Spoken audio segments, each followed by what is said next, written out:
Petrol prices setting records every week. The search for an alternative is now very serious.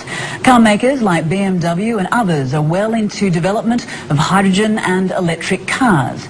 But at this stage, they're too expensive and out of reach for most of us, which is why Daniel and Jack Oliver decided to find their own solution.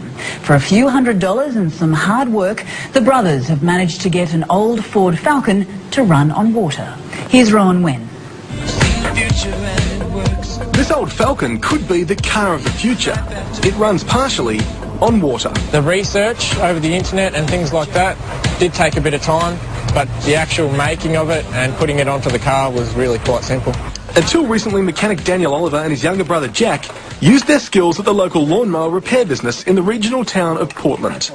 But the relentless rises in the cost of petrol got the boys and their dad thinking. The research originally came from our father, Byron. He was looking it up on the internet because he's an interstate truck driver, and he wanted to have because the price of fuel is so high at the moment, and doing it for a living, every little bit helps.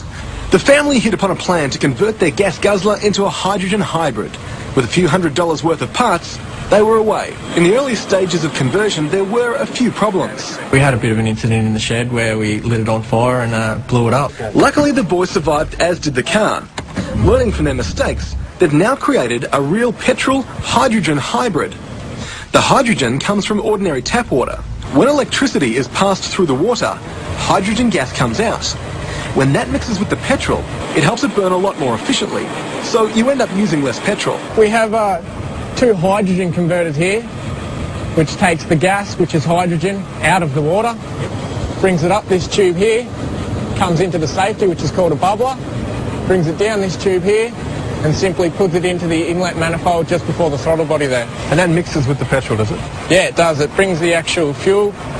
Usually your fuel's about 70%. It actually brings it up the burn capacity to around 80 to 90%. So it's getting more out of the fuel that you're already using? Yeah, it is. Simple as that. Hydrogen's pretty volatile. Is it safe?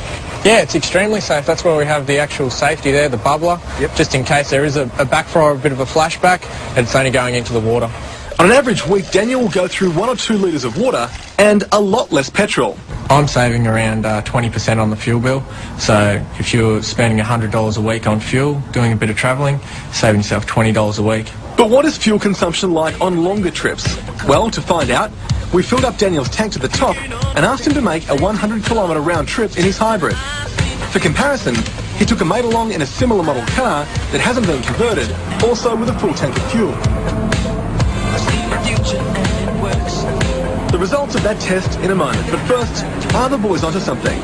Well, we asked Professor Harry Watson from the University of Melbourne whether hydrogen offers real hope. It certainly is the way forward because it allows you to drive without producing any carbon and therefore greenhouse gases. Back to that test, and after 100 Ks, the hydrogen hybrid had used 5.32 litres of petrol at a cost of $7.97. His mate, on the other hand, had burned through almost 4 times as much fuel. Daniel and Jack say the goal is to create a way for the car to run solely on hydrogen. They acknowledge it is early days, but add the results have been encouraging. It's actually better for your pocket and it's better for the environment, so there's no need that everyone shouldn't be able to do it.